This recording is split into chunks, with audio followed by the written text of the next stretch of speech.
Saludos desde la redacción de Euronews, hoy viernes 17 de septiembre. En Afganistán vemos la dramática situación de miles de afganos desahuciados y forzados al exilio por los talibanes. En Rusia, primer día de las elecciones parlamentarias, entre sospechas de fraude que el Kremlin tacha de inaceptables. La autoridad electoral rusa ha denunciado una avalancha de ciberataques contra su portal. Australia asegura que indicó a Francia sus dudas sobre el programa de submarinos, un contrato multimillonario torpedeado por la alianza AUKUS de seguridad en el Indo-Pacífico. Francia, sin embargo, denuncia una puñalada por la espalda.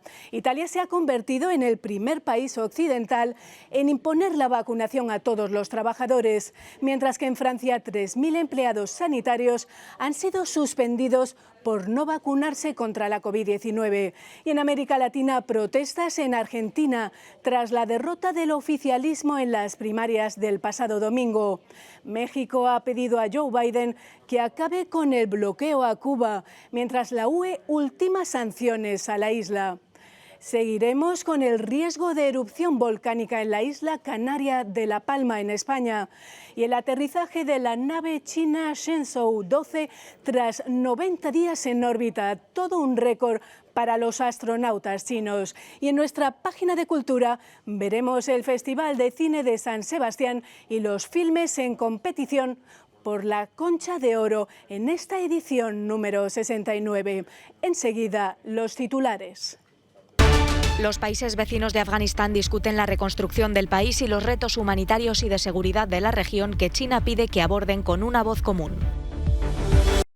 Kamchatka acude a las urnas en la primera jornada de elecciones legislativas rusas entre sospechas de fraude por parte de la Unión Europea que el Kremlin considera inaceptables.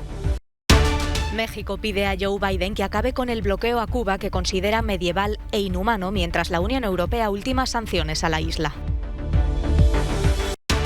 Francia suspende a 3.000 trabajadores sanitarios que no se han vacunado contra la COVID-19 tras la entrada en vigor de la medida el miércoles.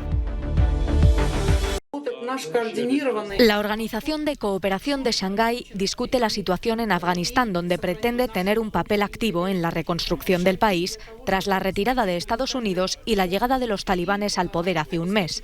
Rusia, Pakistán, China y los otros 9 integrantes y observadores celebran este viernes una cumbre en la capital de Tayikistán. Pasar del caos a la gobernabilidad en Afganistán es un reto que China ha pedido a sus socios que aborden con una voz común, que mande una señal clara y coherente, y con políticas que respeten los derechos de las minorías étnicas, las mujeres y los niños. El presidente de Kazajistán ha propuesto la creación en su país de un centro de operaciones humanitario para el suministro de ayuda internacional a Afganistán. Su homólogo kirguís ha llamado a la creación de un cinturón de seguridad en la región que contrarreste las amenazas y retos provenientes del terrorismo internacional. La política y la seguridad preocupan a los vecinos de Afganistán, pero también la enorme crisis económica y humanitaria. Por eso piden a Estados Unidos que proporcione ayuda al país.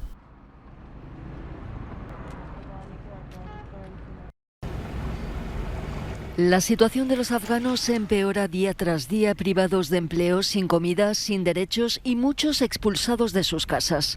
Es lo que está ocurriendo en un complejo militar abandonado en la sureña Kandahar, refugio para familias con pocos recursos. Los talibanes han ordenado a más de 2.500 familias que dejen sus viviendas y pertenencias para que los combatientes islamistas puedan instalarse allí. Entre los afectados, muchas viudas y huérfanos de guerra. Rabia lleva 20 años viviendo allí, ahora sola con sus 5 hijos. Si quieren que salgamos de esta casa, primero deberían proporcionarnos otro lugar, dice. Katira explica que en este complejo militar abandonado en 2001 tras la invasión estadounidense vivían muchos ex empleados del gobierno, pero se fueron con la llegada al poder de los talibanes. Nosotros construimos esta casa con muchas dificultades y privaciones, cuenta. Miles de afganos desafiaban a principios de semana la prohibición de manifestarse y salían a las calles de Kandahar para protestar contra el ultimátum de desalojo. Algunos aseguran que hace años pagaron a soldados afganos bajo mano por esos terrenos. La protesta sirvió al menos para ganar tiempo. De momento pueden seguir viviendo en el complejo a la espera de una revisión del caso. El responsable de los medios de comunicación en Kandahar dijo que los talibanes están dispuestos a pagarles, pero no pueden darles un nuevo lugar para vivir.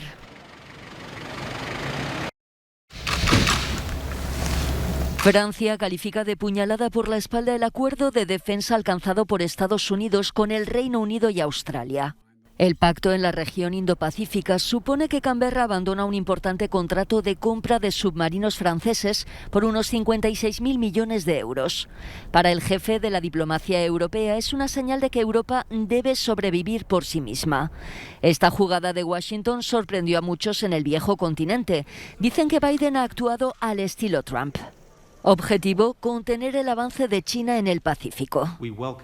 El secretario de Estado estadounidense trataba de calmar los ánimos alabando la labor de Francia en la región Indo-Pacífica. Esperamos seguir cooperando estrechamente con la OTAN, la UE y otros en este esfuerzo. Francia en particular es un socio vital en este y otros muchos problemas y queremos ver cómo profundizar nuestra cooperación transatlántica en la región Indo-Pacífica y en todo el mundo. Biden mantendrá contactos de alto nivel con Francia para limar asperezas, pese a que Washington insiste en que París sabía que Australia iba a firmar con ellos. Estamos muy comprometidos y estábamos comprometidos antes de este anuncio con los líderes en Francia sobre esta compra. ¿Les dijeron que iba a ocurrir? Lo sabían antes del anuncio, sí. Francia es el único país europeo con posesiones territoriales importantes o una presencia militar permanente en el Pacífico. Los rusos comienzan a acudir a las urnas en Kamchatka, una región del lejano oriente, pero las autoridades tienen muy presente la advertencia de las instituciones europeas de que podrían no reconocer los comicios parlamentarios si los consideran fraudulentos. El Ministerio de Asuntos Exteriores responde al Parlamento Europeo, que considera la medida inaceptable. Como en el pasado, nos defenderemos de las injerencias inaceptables en el proceso democrático nacional de la Federación Rusa. Condenamos enérgicamente los intentos de los diputados europeos de manipular la opinión pública europea y entendemos que estos intentos conducen a la difamación definitiva del Parlamento Europeo como órgano representativo de la Unión Europea. Las elecciones legislativas serán supervisadas por solo 250 observadores extranjeros, en su mayoría de antiguas repúblicas soviéticas. Además, la decisión de prolongar durante 3 días la votación para minimizar los contagios de coronavirus es considerada un instrumento de fraude oficialista por parte de la oposición. México intercede por Cuba. Andrés Manuel López Obrador pidió a Joe Biden que acabe con el bloqueo contra la isla. Antes, el presidente de México había destacado al pueblo cubano como un ejemplo para la humanidad por resistir durante 62 años el sometimiento de Estados Unidos, que llegó a calificar de medieval e inhumano. Lo hizo este jueves en uno de los actos de celebración de la independencia de México, con su homólogo cubano como invitado. Ojalá que el presidente Biden, quien posee suficiente sensibilidad política, actúe con esa grandeza y ponga fin para siempre a la política de agravios hacia Cuba. El presidente de Cuba, Miguel Díaz-Canel, por su parte, dijo admirar y agradecer profundamente la solidaridad de México con su país. La decisión de invitarnos tiene un valor inconmensurablemente mayor en momentos en que sufrimos los embates de una guerra multidimensional, con un bloqueo criminal recrudecido oportunistamente, con más de 240 medidas en medio de la pandemia de la COVID-19, que tan dramáticos costos tiene para todos, pero en particular para los países de menor desarrollo. Las últimas sanciones contra Cuba llegan por parte de la Unión Europea tras una resolución del Parlamento de castigar a los presuntos responsables de violaciones de derechos humanos durante las protestas antigubernamentales del 11 de julio en la isla. Una resolución que ha sido rechazada por el Parlamento cubano al considerar que Europa no tiene autoridad moral para juzgar sus asuntos internos. Los movimientos sociales vuelven a tomar la calle en Argentina tras la derrota del oficialismo en las primarias del pasado domingo. Convocados por organizaciones de izquierda, miles de personas se han manifestado este jueves en Buenos Aires para exigir al Ejecutivo más política social, más ayuda alimentaria para los necesitados y más trabajo en un contexto de crisis económica interminable. También exigen que mientras no mejore la situación se deje de pagar la deuda al Fondo Monetario Internacional. El gobierno está volcando millones de pesos a lo que es la deuda externa, por ejemplo, con el FMI, lo cual eso significa que después tiene que recortar presupuesto en los distintos sectores. Todos se pelean, pero están de acuerdo con el ajuste. Es decir, que en función de la crisis económica, en función de lo que sufrimos los trabajadores en la Argentina, no significa ninguna diferencia que gane uno o que gane otro. La protesta tiene como telón de fondo la crisis de gobierno desatada por el mal resultado en los comicios del domingo. Varios ministros kirchneristas pusieron sus cargos a disposición del presidente Alberto Fernández, quien de momento no ha aceptado las renuncias. La subida del salario mínimo en España es ya una realidad, un aumento de 15 euros que lo sitúa en 965 euros mensuales en 14 pagas. La medida se aplica de manera retroactiva desde el 1 de septiembre. El Ministerio de Trabajo lograba convencer a los sindicatos comprometiéndose a llegar hasta los 1.000 euros el 1 de enero de 2022. En un principio, la UGT y comisiones obreras exigían un aumento salarial mensual de entre 25 y 30 euros. Quien no se ha movido de su posición es la patronal, que sigue oponiéndose a cualquier incremento del salario este año, esgrimiendo que muchas empresas siguen sufriendo los estragos causados por la pandemia. Más allá de esta pequeña subida, el gobierno español mantiene su objetivo de que el salario mínimo alcance el 60% del sueldo medio en España antes del fin de su legislatura en 2023.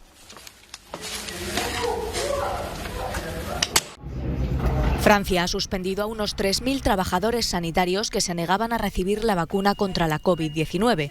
La decisión entró en vigor el miércoles. A pesar de que el gobierno lo anunció hace semanas, para algunos trabajadores fue un impacto recibir la carta de suspensión.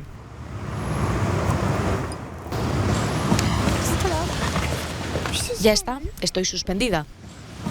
A partir de hoy no tengo ningún derecho, solo tengo derecho a un seguro médico si me pasa algo. Ya no se me reconoce en mi puesto.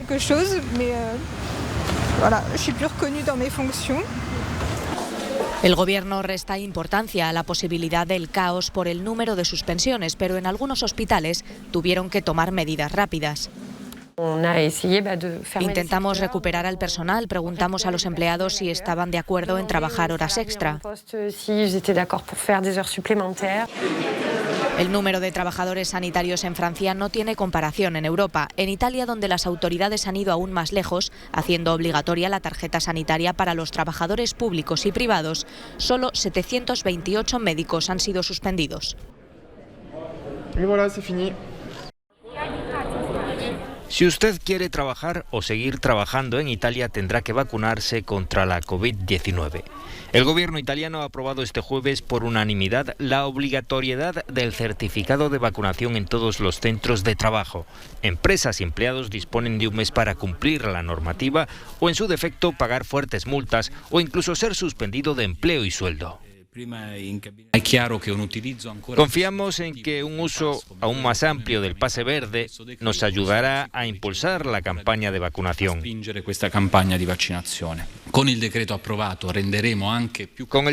haremos que la red de farmacias activas esté más extendida y sea capaz de administrar hisopos y pruebas antigénicas rápidas. El ejecutivo de Mario Draghi va muy en serio. Quienes no presenten el llamado pase verde se arriesgan a ser multados con entre 600 y 1.500 euros. En principio, la medida estará en vigor hasta finales de año. Todavía queda algo de tiempo hasta el 15 de octubre, cuando el pase verde sea obligatorio para los trabajadores públicos y privados. Veremos cómo se comportan los antivacunas, si deciden protestar, como ocurrió cuando se impuso a los profesores la obligación de tener el pase verde en las escuelas, pero sobre todo veremos si otros países europeos deciden seguir el modelo italiano. Giorgia Orlandi, Euronews, Roma. Esta es Amal. Tiene 9 años y viene de Siria. Es una niña más que viaja por Europa tras huir de su país por la guerra. Ahora también es una marioneta de 3,5 metros de altura que visita Asís, en Italia, por primera vez. Amal, la marioneta, comenzó su viaje el 27 de julio en la frontera turco-siria y tras 8.000 kilómetros por 8 países diferentes, terminará su viaje en Manchester el 3 de noviembre. A algunos directores de teatro premiados se les ocurrió la idea de una marioneta gigante que representara a los refugiados en busca de seguridad y un futuro mejor en otro país.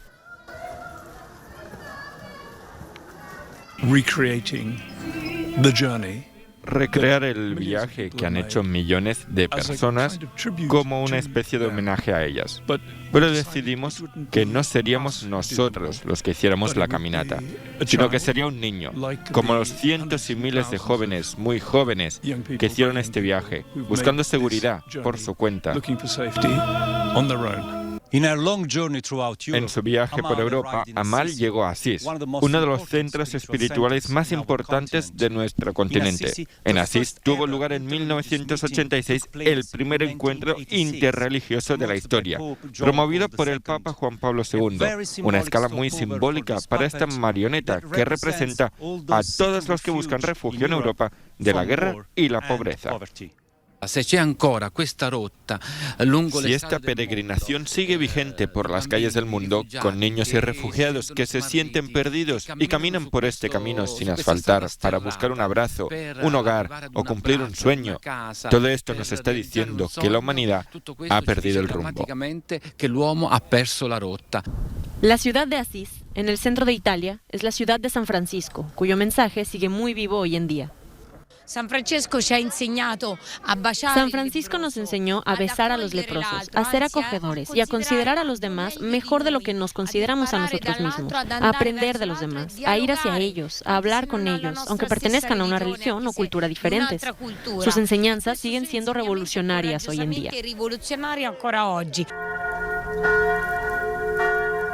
Y tras 3 años de preparación, la marioneta Amal se convirtió en un mensaje sencillo pero poderoso para todos los pueblos de Europa.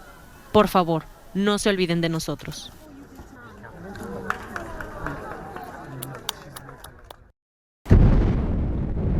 A la espera de una erupción en Canarias. Este martes se activó el semáforo de riesgo volcánico en la isla canaria de La Palma. Alerta amarilla después de registrar varios días seguidos cientos de microterremotos. Son muchos los isleños que se preguntan si el Teneguía entrará en erupción. En algunas zonas, los residentes aseguran que llevan notando vibraciones desde hace un año. Algunos vecinos se preparan para evacuar a la menor señal de peligro. Tienen lista la maleta. Tener un bolsito preparado con unas muditas de ropa, el medicamento. Como por lo menos un año que yo venía sintiendo como estallos dentro de la casa. Los geólogos esperan sismos de mayor intensidad. De momento hemos registrado hasta unos 6 centímetros de formación en la zona donde está la sismicidad. Las 7 erupciones sufridas en La Palma se han producido en torno a la Cumbre Vieja, que ahora vuelve a temblar. Aterriza con éxito en el desierto de Gobi la nave china Shenzhou 12, 3 meses después de su puesta en órbita y con 3 taikonautas a bordo. Los 3 hombres han trabajado y vivido en la estación espacial durante 90 días, un récord de vida en el espacio en una sola misión para los astronautas chinos. Su objetivo era realizar los trabajos de puesta a punto de la estación espacial, ya que Pekín pretende que esté totalmente operativa para el próximo año.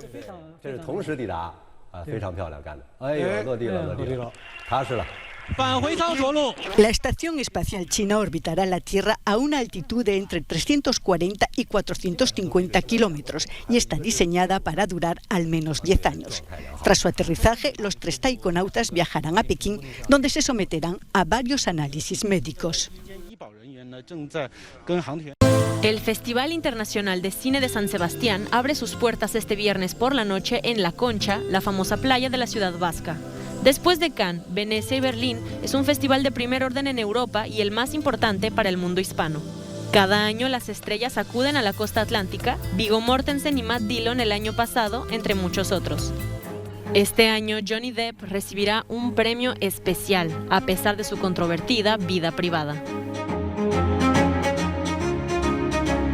Y Marion Cotillard también recibirá un premio y presentará como productora el documental Bigger Than Us, sobre el compromiso de los jóvenes. Acompañando a Antonio Banderas en una presentación, estará la actriz Penélope Cruz, que recién ganó la Copa Volpi a Mejor Actuación Femenina en el Festival de Venecia. Y Sigourney Weaver es la actriz elegida para encabezar el festival de este año. Tenemos mucho que celebrar. Con 2/3 procedentes de Europa, son 16 películas las que compiten por la Concha de Oro, el máximo galardón. Entre las películas se encuentra la esperada El Buen Patrón, una de las 3 películas seleccionadas para representar a España en los próximos Óscares.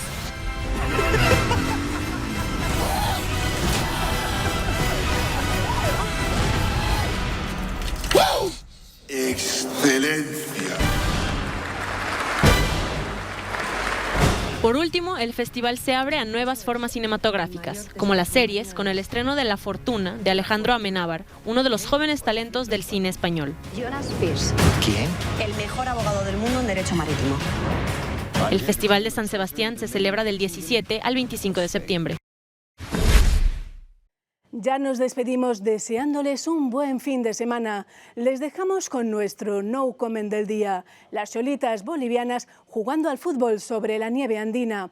Pueden seguir informados a través de nuestra web y de nuestras redes sociales. Saludos y gracias por seguir con nosotros la actualidad europea e internacional.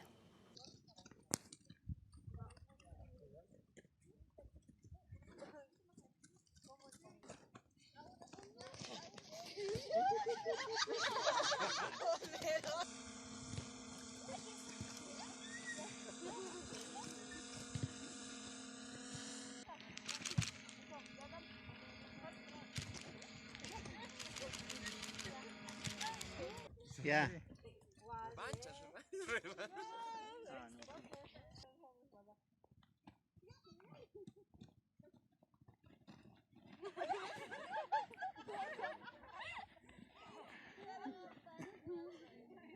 Siempre llevando hacia el alto la pollera, ir a flamear nuestras polleras y la bandera boliviana también, y la huipala que representamos a todas las mujeres indígenas, aymaras y quechuas.